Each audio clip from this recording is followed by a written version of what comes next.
merasa aman dari azab dan berputus asa dari rahmat Allah.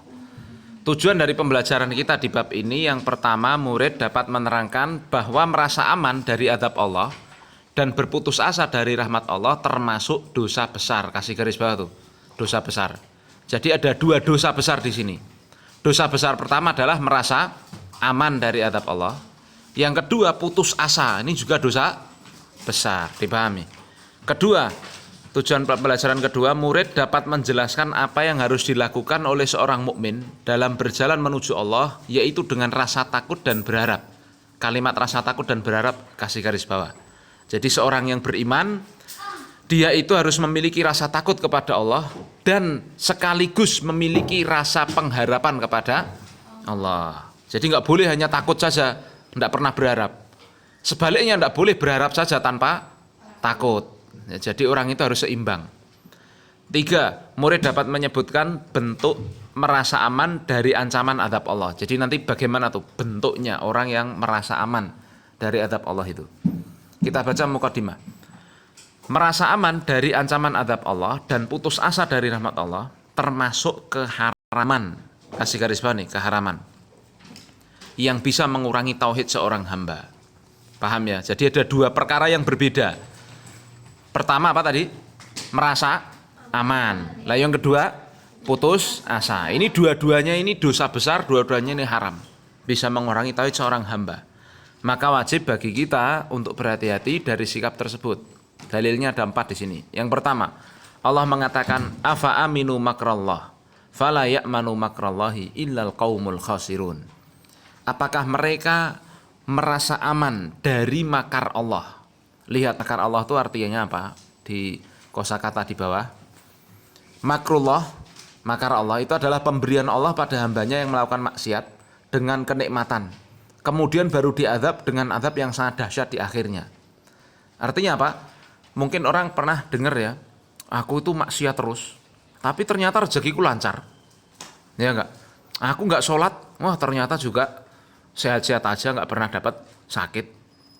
Ya, aku jarang loh aku suka menggibah gitu aja, tapi aku ternyata juga semuanya lancar-lancar aja, prestasiku bagus dan sebagainya. Ya enggak, aku suka bohong loh, tapi ternyata aku juga aman-aman aja.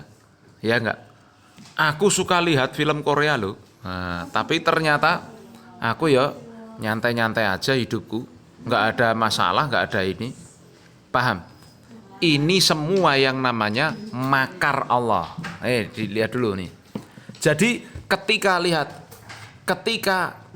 orang berbuat maksiat, kita masih membahas makar Allah nih. Ya kan? Dia berbuat maksiat, tapi ternyata Allah beri kenikmatan baginya, ndak diazab langsung oleh Allah. Ya. Padahal kan dalam banyak ayat Allah menyebutkan, ya di antaranya ma asobatkum mim musibatin fil ardi illa bima kasabat aidikum. Semua yang menimpa dari musibah yang menimpa kalian itu gara-gara perbuatan kalian sendiri, gara-gara dosa kalian, kata Ibnul Qayyim. Ya kan? Jadi perbuatan dosa itu pasti mengundang musibah. Itu sebenarnya rumusnya begitu. Dipahami. Tapi terkadang manungso itu lalai tadi. Aku koyone bohong terus. Aku kayaknya sukanya lihat Korea terus. Aku kayaknya hobiku tuh pokoknya sing elek-elek begitu. Tapi gue nggak pernah tuh mendapatkan kesulitan hidup. Bisa dipahami nih. Nah, seperti inilah yang jangan-jangan disebut sebagai makar Allah. Ya seperti, mohon maaf, saya cerita yang lebih detail lagi. Orang Barat, mereka makannya kan seenake, makan babi, ya enggak? Makan khamr, minum khamr, ngerokok, narkoba dan sebagainya. Tapi mereka juga badannya sini tato semua, ya enggak?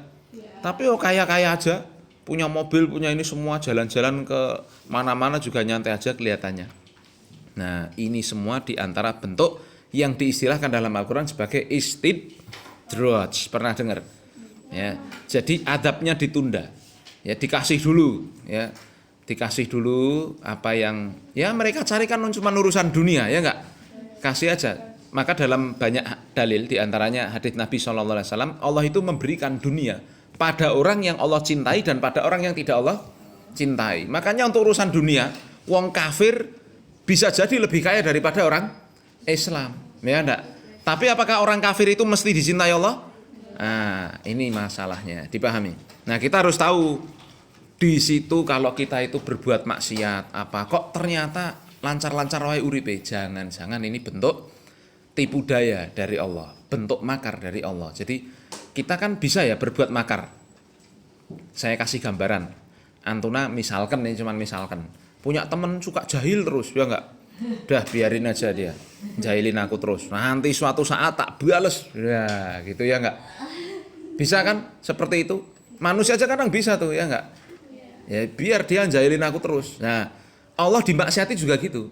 Ya biar itu orang maksiat terus, biar nanti ya tahu-tahu diadab dengan adab yang sangat dahsyat. Dan yang paling parah disebutkan oleh para ulama adalah jika orang itu mati dalam keadaan belum taubat. Adabnya dikumpulkan semua nanti iya, padahal adab dunia ini enggak ada apa-apanya. Mohon maaf, orang hanya dalam tanda kutip ya, hanya tertimpa kemiskinan. Hanya tertimpa kemiskinan. Mungkin kita yang lihat, ya mungkin dia masih bisa makan, ya enggak? Kadang-kadang ada orang sedekah ke dia, makan kambing enak, bisa jadi. Tapi kalau sudah ketemu neraka, waliyadzubillah, tiap hari dibakar.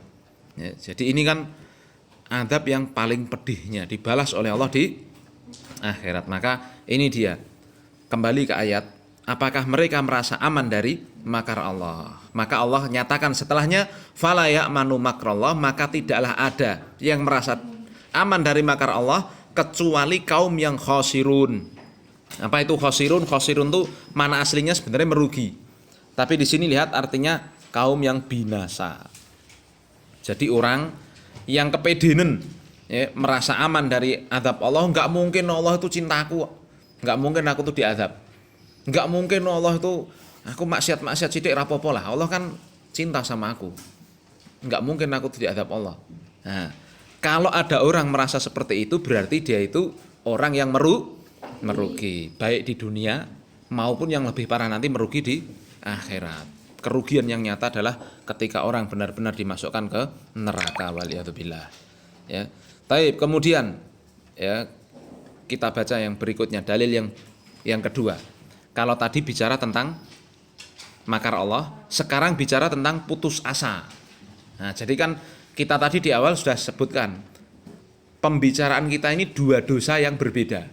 Dosa pertama merasa aman, dosa kedua putus ini. Qala, Allah mengatakan dalam surat Al-Hijr ayat 56, qala wa man yaqnut min rahmati rabbih illa dhalun. Ya, tidak ada yang berputus asa dari rahmat Allah kecuali orang yang dhalun.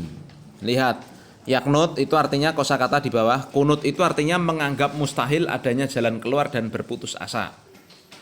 Kemudian dhalun, orang yang menyimpan dari kebenaran. Jadi orang yang putus asa dari rahmat Allah itu pasti orang yang sesat. Ya, dari sinilah kita tahu ya, yang namanya kecerdasan itu bisa menyesatkan. Contoh ya. Jadi istilahnya orang pinter kalau nggak dapat ilmu agama itu sesat. Ini contoh orang Jepang, orang Cina, orang Korea ya kan. Iya. Contoh apa coba? Mereka tuh bisa bikin mobil, bisa bikin ini, bikin pesawat, bikin motor ya enggak?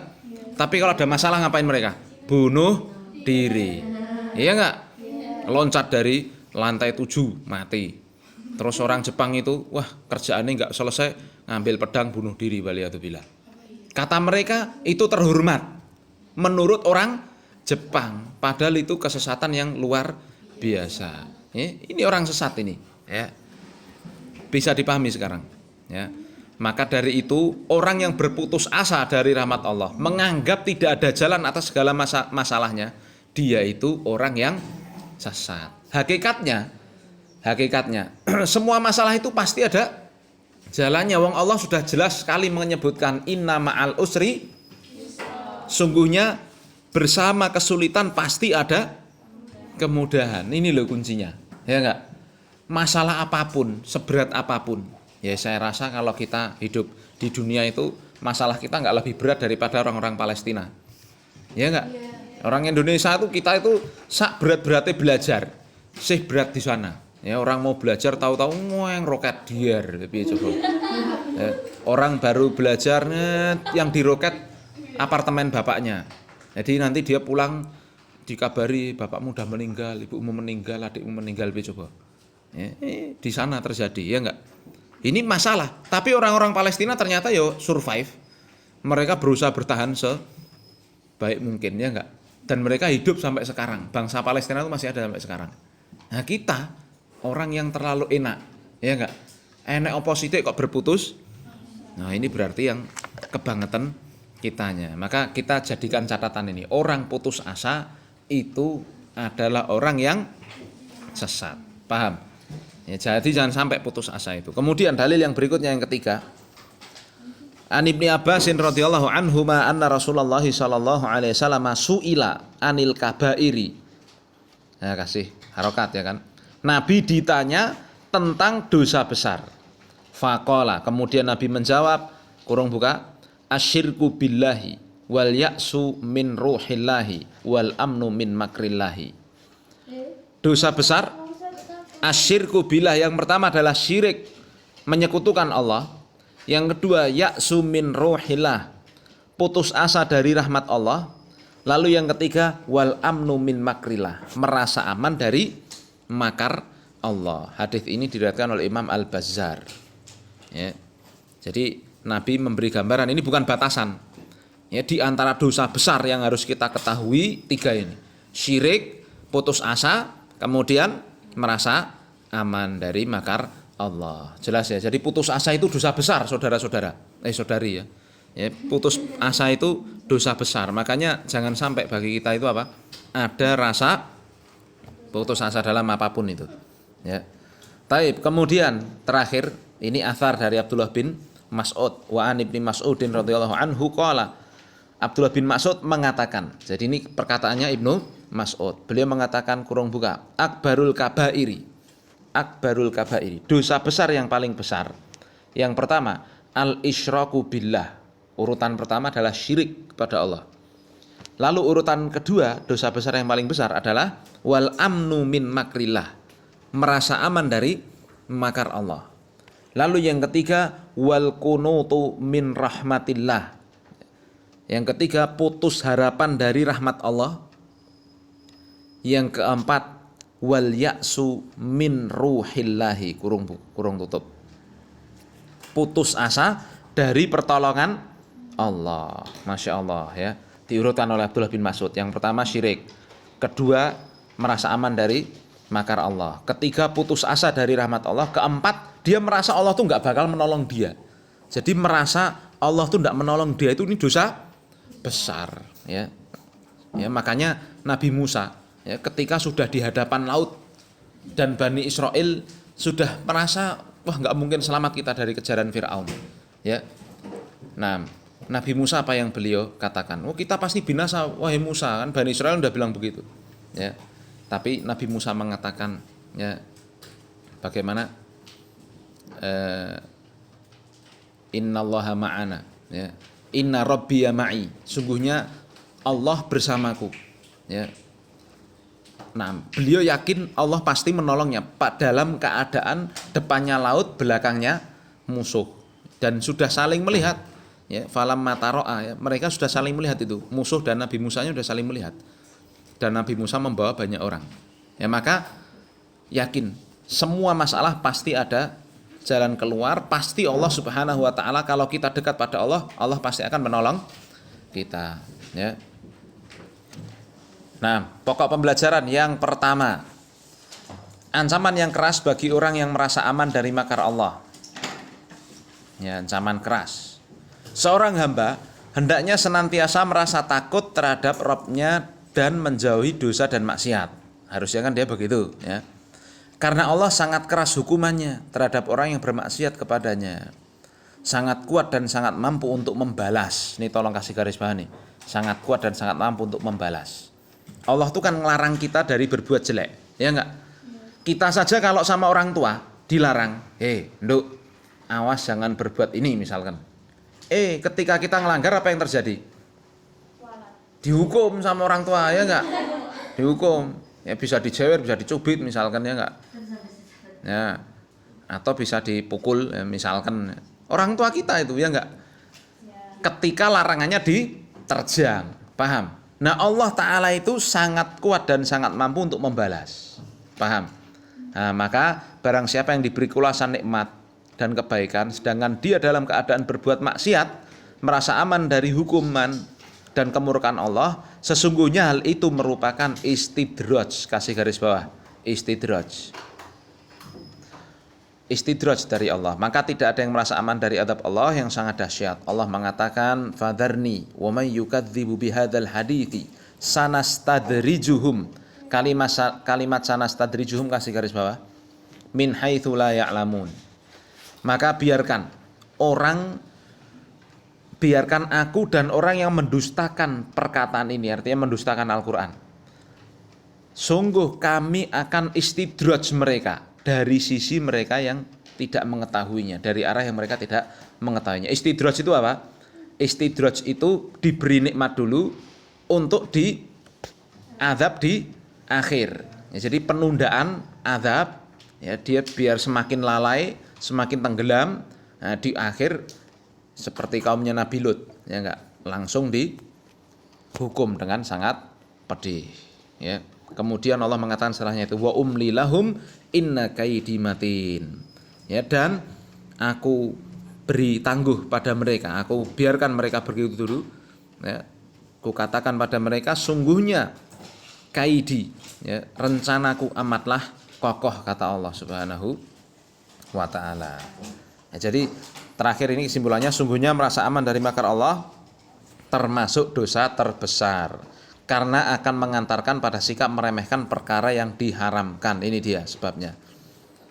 Ya, kasih garis bawah nih, karena mengantarkan pada sikap meremehkan perkara yang diharamkan. Ya. Nah, oleh karena itu Allah mensifati orang yang merasa aman tersebut sebagai orang yang rugi dan binasa. Paham ya? Ini dosa besar. Yang pertama yaitu merasa aman dari makar Allah. Lalu yang kedua, dosa besar yang kedua adalah ancaman yang keras bagi orang yang berputus asa dari rahmat Allah. Putus asa yang sedang kita bahas ini. Wajib bagi seorang hamba ketika jatuh dalam dosa dan bertobat darinya untuk tidak putus asa dari rahmat Allah. Kasih garis bawah kalimat untuk tidak putus asa dari rahmat Allah. Karena Allah adalah Maha Pemberi taubat dan Maha Penyayang. Allah mengatakan, "Qul ya ibadiyalladzina asrafu ala anfusihim la taqnatu min rahmatillah." Kasih garis bawah nih kalimat. Ya, wahai hambaku yang melampaui batas atas diri mereka sendiri, jangan kalian berputus asa dari rahmat Allah. Innallaha yaghfirud dzunuba jami'an. Sungguhnya Allah itu mengampuni semua dosa. Ya. Innahu huwal ghafurur rahim. Sungguhnya dia, Allah adalah yang maha pengampun lagi maha penyayang.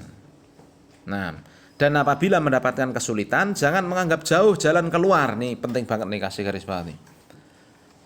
Jadi kalau dia dosa, dia wajib untuk tobat. Ya, karena Allah menerima seluruh tobat. Tapi jangan meremehkan dosa tadi. Yang pertama kan sudah dilambari dulu.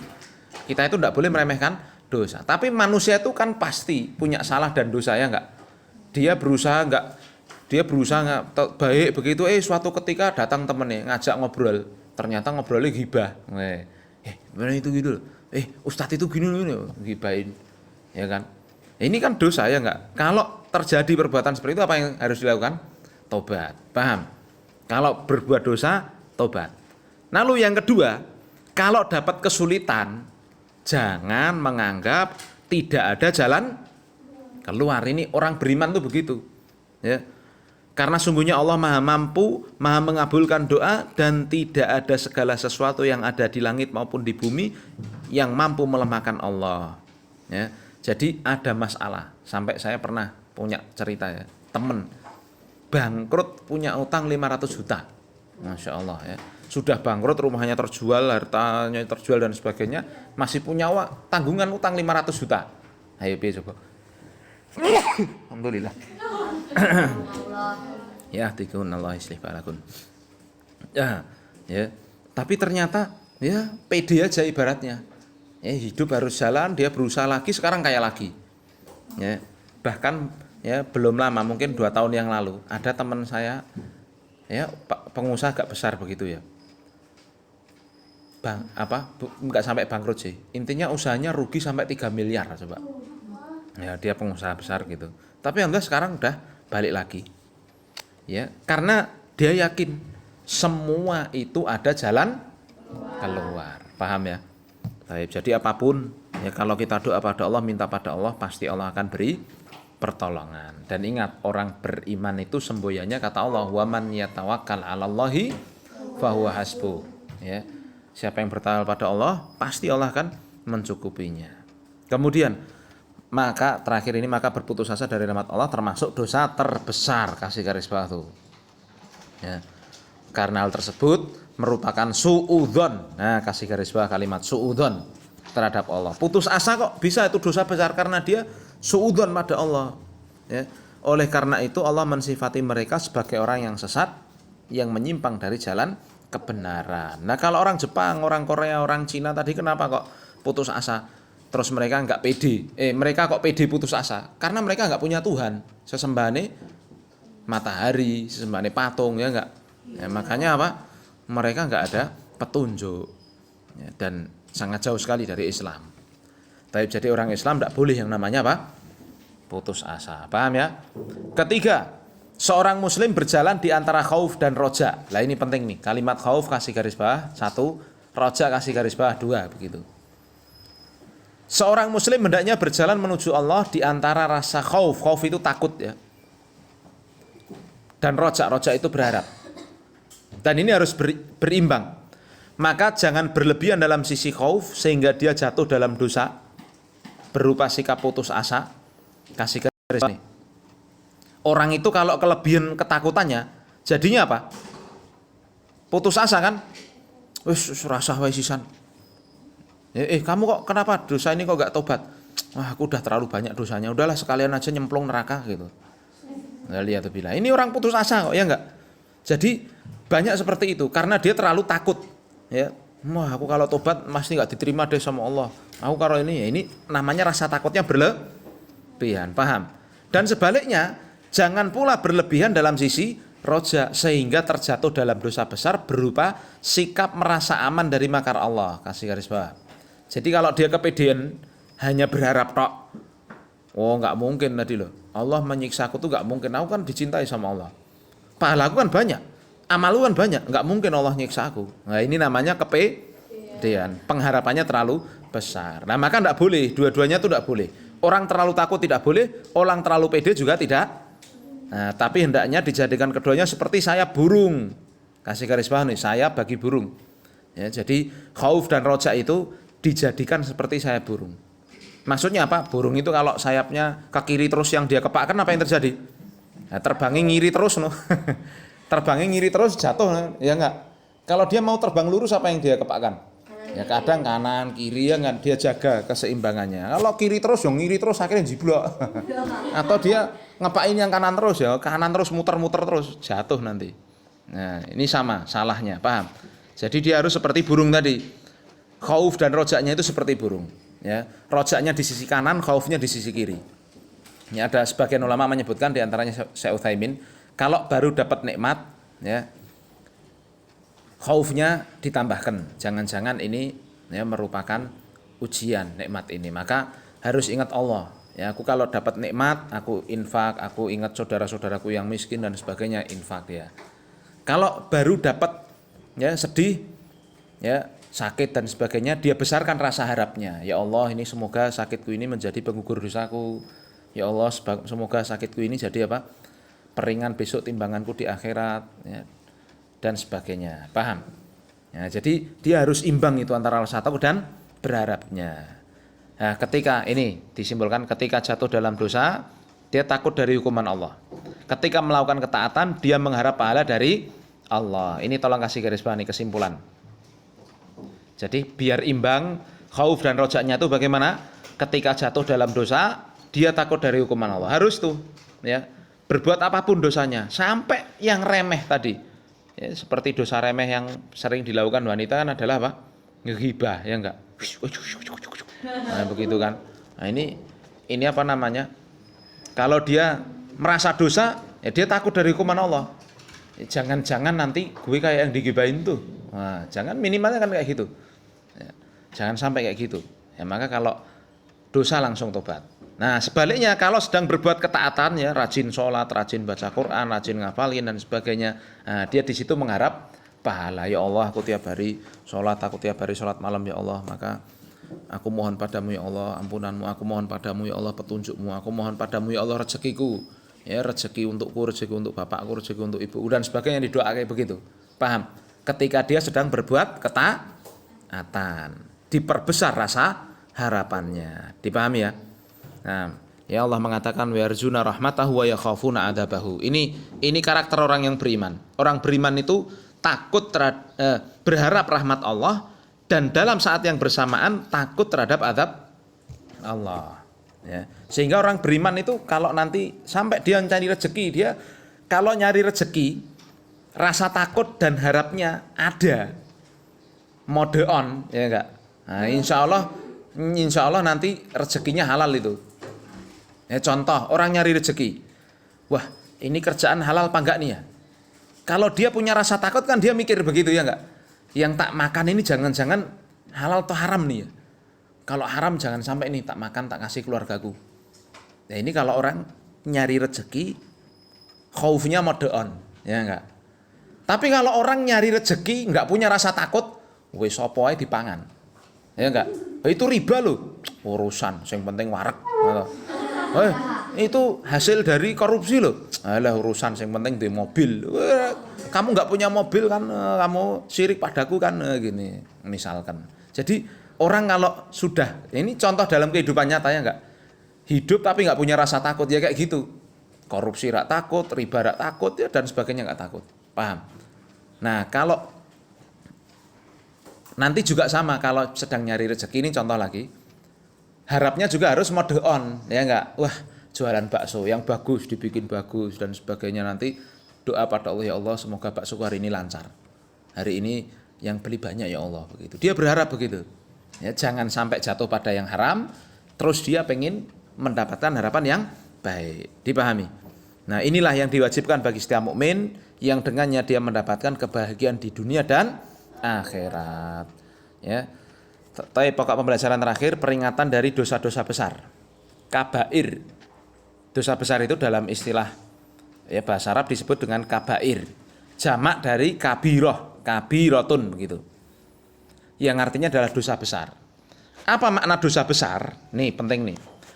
Dosa besar itu adalah, kasih garis bawah nih, semua dosa yang Allah dimaksiati dengannya, yang pelakunya diancam dengan hukuman had di dunia. Kasih garis bawah nomor 1, hukuman had di dunia. Dan ancaman di akhirat. Kasih garis bawah nomor 2. Atau diancam dengan laknat atau kemurkaan atau neraka. Kasih garis bawah nomor 3. Atau ditiadakannya iman.